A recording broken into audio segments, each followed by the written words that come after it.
We call this the BRRRR strategy. And it's a way for you to amass large amounts of wealth owning property when you don't have a ton of money. So the BRRRR strategy is buy, renovate, rent, refinance, repeat. And I'm gonna walk you through this process. And I'm actually gonna show you one that I did on my own personal deal recently, right? So I bought a property for $100,000, and you'll have to excuse me because I have doctor's handwriting. I put $30K in the property. What I did for the $100K is I went and I borrowed private money. So I went to a private money lender, and we'll break down private money and how that works in another video, but just for context. And they gave me 100% of the $100K and the $30K because my track record of doing this over long periods of time, they trust me. So now I've got 130 into the property, and I actually had to come up with about $10,000 total for my closing costs.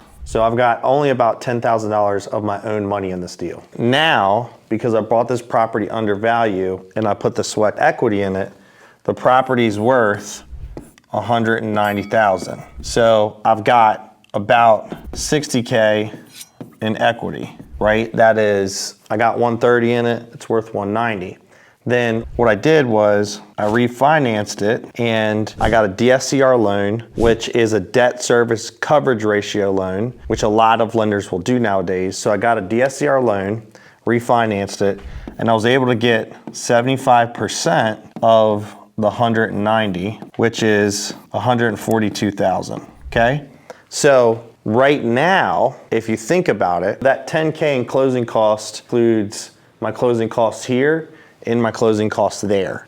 So right now I have a total of $10,000 in the deal, and because the property's worth so much more than I paid for it, I was able to get the hard money lender out and the construction costs out, and now I have a loan for $142,000. So that's essentially what a BRRRR is, and that's how you can get in and get out with not a ton of money. All right, so let's break this down.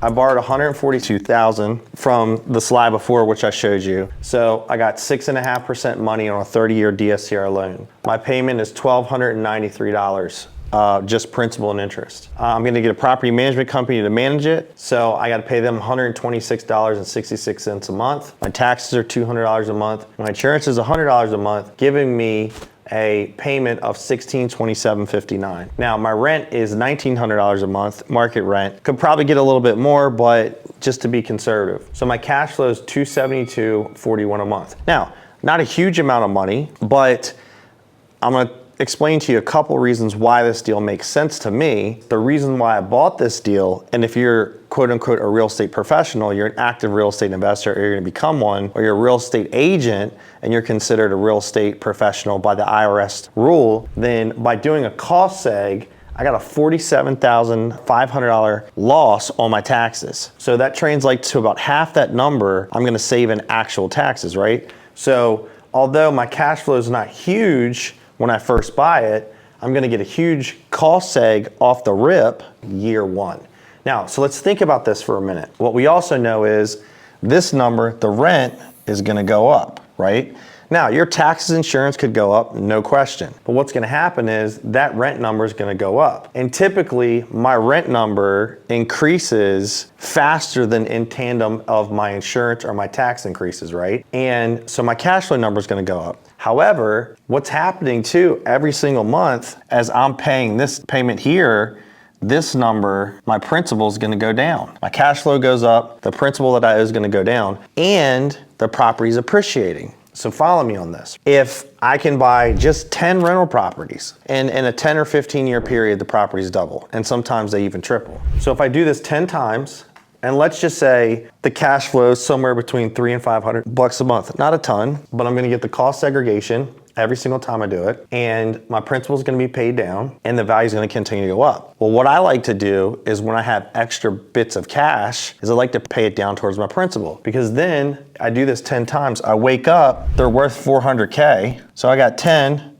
they're paid off. I've now got 4 million in assets, paid off, 4 million bucks. And then the entire time you got the cost eggs and you got the little bit of cash flow in between. So now I got 4 million in assets and the rent doubles, even though your expenses are gonna go up. But let's just say that by the time that happens, you're netting 2K a door. So 2,000 times 10, 20K a month. So just by acquiring 10 assets, using the BRRRR method, you're not having to put a whole bunch of cash into it. You can if you want to make your cash flow better, but you don't necessarily have to. Then you can do that, end up one day, have 10 assets paid off, worth 4 million plus, netting you 2K a door. And see, that's what people don't get or understand. Real estate and investing in real estate will make you wealthy for the long term. Time is undefeated. If you buy assets and hold them and you pay them down, rent's gonna go up, appreciation is gonna go up, and the value of the property is gonna continue to go up. And one day you're gonna wake up, have a ton of equity, and you're gonna have a passive asset paying you every single month. So you can see